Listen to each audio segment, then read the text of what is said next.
आज की कक्षा का विषय है बुक कीपिंग एंड अकाउंटिंग, पुस्तपालन और लेखांकन। ये दो अलग अलग शब्द हैं, लेकिन दोनों में कुछ अंतर पाए जाते हैं।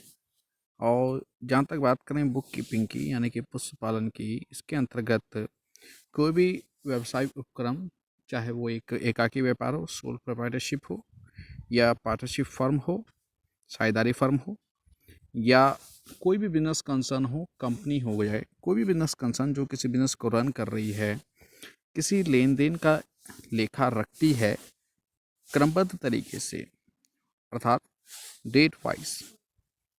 जैसे आज की डेट में जो ट्रांजैक्शन हुए, आज की डेट में उसको रिकॉर्ड करना एक पुस्तक में, और कल की डेट में जो ट्रांजैक्शन हुए उसको कल की डेट में रिकॉर्ड करना। इस तरह से लगातार प्रतिदिन इन लेन देनों का लेखा इस किताब में रखा जाता है। इसको हम कहते हैं बुक कीपिंग। तो ये एक संरचना आपको बताई गई है कि जो पुस्तपालन की संरचना यानी कि स्ट्रक्चर ऑफ बुक कीपिंग, और एक स्ट्रक्चर ऑफ अकाउंटिंग यानी कि अकाउंटिंग की संरचना। बुक कीपिंग के अंतर्गत मेनली आपके 4 पार्ट्स में डिवाइड है। पहला लेन देन, दूसरा स्मारक पुस्तक मेमोरेंडम बुक, रोजनामचा जर्नल, और एक खाता बही।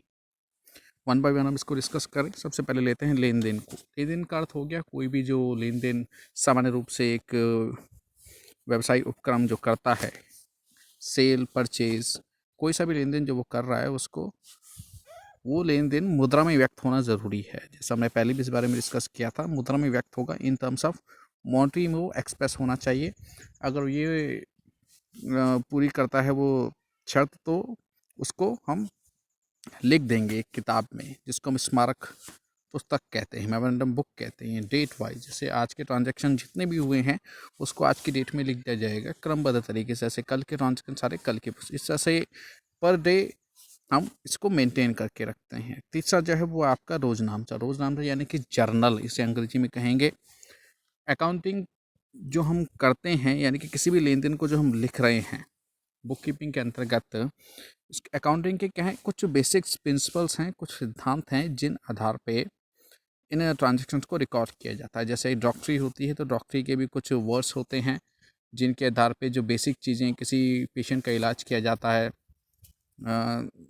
तो ऐसे ही रोजनामचे के अंतर्गत अकाउंटिंग में भी हम क्या करते हैं कि जो भी लेन देन हो रहा है उसको एक स्पेसिफिक, एक विशेष भाषा में उसको लिखा जाता है, जिसको केवल और केवल एक कॉमर्स स्टूडेंट, जिसको एक अकाउंटिंग का बेसिक नॉलेज होगा, वही उस बात को समझ सकता है कि ये क्या हुआ।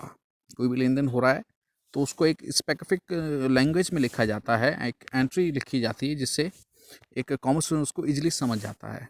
और एक सामान्य व्यक्ति भी उस बात को समझ सके तो उसका एक एक्सप्लेनेशन उस एंट्री के साथ दिया जाता है, ताकि एक सामान्य व्यक्ति उस बात को समझ जाए जिसको बेसिक नॉलेज कॉमर्स का, अकाउंटिंग का नहीं है। तो रोजनामचे के अंतर्गत हम 8 प्रकार की किताबें तैयार करते हैं, 8 प्रकार की बुक तैयार करते हैं। जैसे सबसे पहला कैश बुक, रोकड़ बही, दूसरा क्रय बही, परचेज बुक, तीसरा क्रय वापसी बही, विक्रय बही, सेल्स बुक और sales return book, bill receivable book, bills payable book और जनरल प्रॉपर।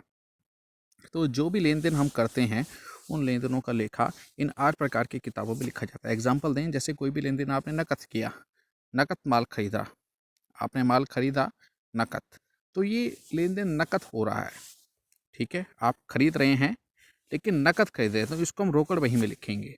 ठीक, अब हम खरीदते हैं, नकद भी खरीद सकते हैं, उधार भी खरीद सकते हैं। अगर हमने उधार खरीदा तो उसको कहाँ लिखेंगे? तो इस प्रकार के लेन देनों को हम क्रय बही में लिखेंगे, यानी कि परचेज बुक। यानी कि जितना भी हमने उधार खरीदा है वो क्रय बही में यानी कि परचेज बुक में जाएगा, जितना हम नकद खरीद रहे हैं वो कैश बुक में जाएगा।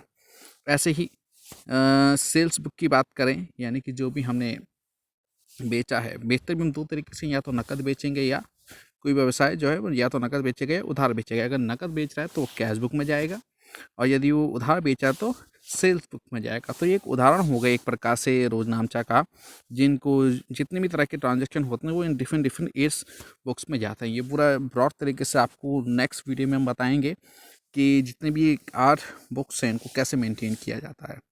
नेक्स्ट है आपका खाता यानी कि लेक्चर। लेक्चर में क्या होता है कि एक क्लासिफिकेशन कर दिया जाता है, जितने भी लेन देन हो रहे हैं, जितने भी लेन देन जिससे संबंधित हैं, जिस व्यक्ति से संबंधित है, जिस मत से संबंधित है, उसका एक प्रॉपर अकाउंट बना दिया जाता है, जिसको हम लेजर कहते हैं, ताकि किसी पर्टिकुलर डेट में मंथ या किसी at a period of time जब किसी एंड होता है कोई पर्टिकुलर पीरियड, तो उसमें पता चल सके कि इसका बैलेंस क्या है, डेबिट बैलेंस ज़्यादा है कि क्रेडिट बैलेंस ज़्यादा है। क्लियर?